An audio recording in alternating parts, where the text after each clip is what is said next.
Okay, so this is going to be my review of Justice League Gods and Monsters. I just finished watching the movie, and yeah, what did I think of Justice League Gods and Monsters?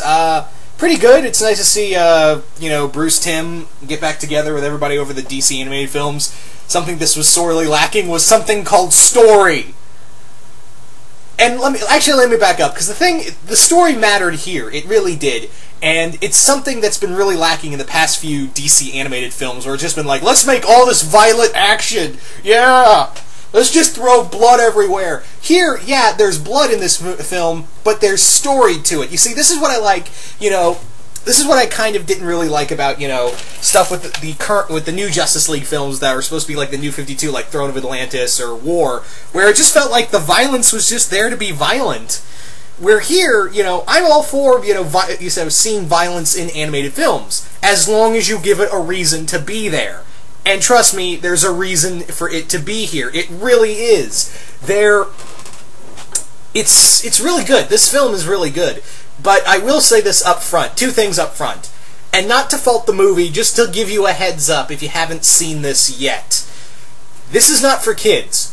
Do not buy this for your children. This is, there's some really adult themes. There's swearing. Of course, there's blood. Some people just die horribly. There are some people die bad. There's one scene where a group of people are killed by a trio of robots, and you'd have thought that goddamn Jason ran in there.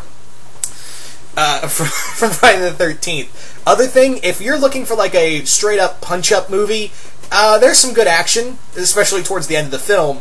But this is more like something along the lines of like Watchmen, where throughout the story you have more of this big overall... And that's the thing, it's like, I feel like Bruce Timm, this is the closest he's going to get to doing like a Watchmen or an Authority story, because in this story you definitely get the vibes of like the Authority or Watchmen, because here it is. There's this big overarching mystery, and the Justice League of this universe, which consists of just Superman, Batman, and Wonder Woman, who in this universe, as I've talked about in the Chronicles story, Superman is the son of Zod,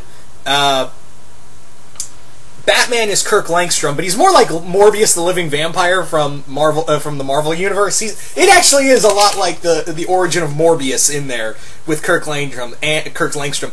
And Wonder Woman in this universe is a character called Becca from the New Gods universe, from the New Gods, and all of them have come together to protect the world. Now, yeah, and the big story is that there's this group of scientists that worked on a government project, and they're all being killed off, and the Justice League's being framed for it.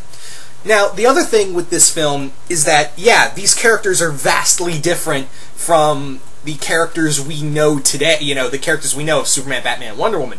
But you see the essence of these characters in there. You see, Superman in this universe, like I said, the son of Zod. And in this universe, you see that he's especially in his Chronicles story, where, in the Chronicles story, we saw him just pretty much ignore everyone on a bus to get to the big problem, which was Brainiac. But in here, you do see, like, the essence of Superman in here. You see the essence of those characters in here. Like, when he comes upon a pair of dead bodies of a father and child, a father and son, together, he sees the bodies of them, he's like, oh my god, and he has this solemn moment where he's just like, I can't, I've had this problem, and I really like the take they did with it, rather than, when he comes to Earth, he lands, I believe, somewhere in Mexico, or, I think they said Texas or Mexico, I can't remember which, but yeah, he crash lands there and is raised by illegal immigrants. And the big reason why he's really doing this is like, I don't do this for the government, I'm doing this for them. I'm literally protecting the world, for the people, the real downtrodden characters. That's what Superman's all about, protecting the little guy. And I feel like Bruce Timm took that aspect of Superman and really molded it into something cool, of taking that aspect of, the real downtrodden and being their champion. Granted, this is a champion that's going to kill people, and I mean a lot of people, but still, it's there. You see, you see that essence of Superman, just like the whole essence of Wonder Woman through Becca. You see that through that character, and the essence of Batman through Langstrom's Batman. There is some cool, some cool cameos by other characters. It's nice to see this new universe and how it's kind of molded into what it is now. we also get origin stories, which the origin stories for Superman, Batman, and Wonder Woman in this universe, they kind of take up a little more of the film than I wanted. I feel like they should have been shortened down.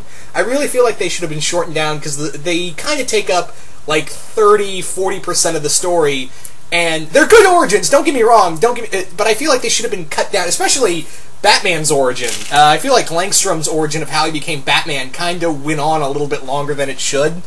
Because this movie is about only an hour and 16 minutes long, an hour and 15 minutes long, so yeah, we gotta get back to the story.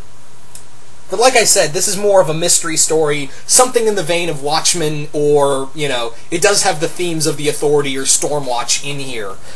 What else? If you're a fan of, like, the Bruce Timm drawing art style, you're gonna like this. Because, again, this, like, all the character and art styles in here are pretty much all Bruce Timm, so, you know, it's really good to see that all come together once more. What else did I want to talk about? Other than, you know, this is a really good film.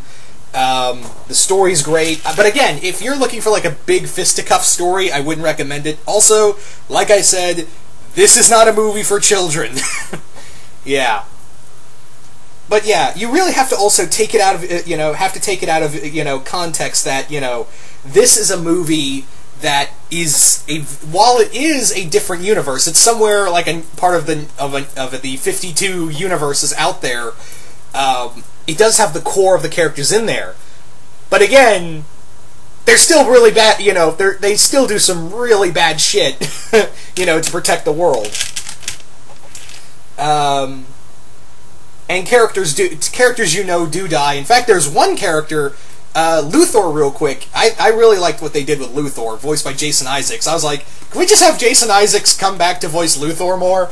Because he was, like, right next to Clancy Brown, and, you know, there's been some other Luthor voices, but he, like, I would like to see him come back to play Lex Luthor again, who in here, he's very much like a Stephen Hawking's-type character. I don't want to go further than that. And the villain in here, you kind of figure out, like, it took me a minute, I was like, oh, that's the bad guy. Because it took me a bit like, oh, okay. And then the villain scheme behind him's like, oh, that's why you became a villain. Okay. Oh, that's a little dark, but it's a little generic. I guess you just went crazy for the sake of crazy, whatever.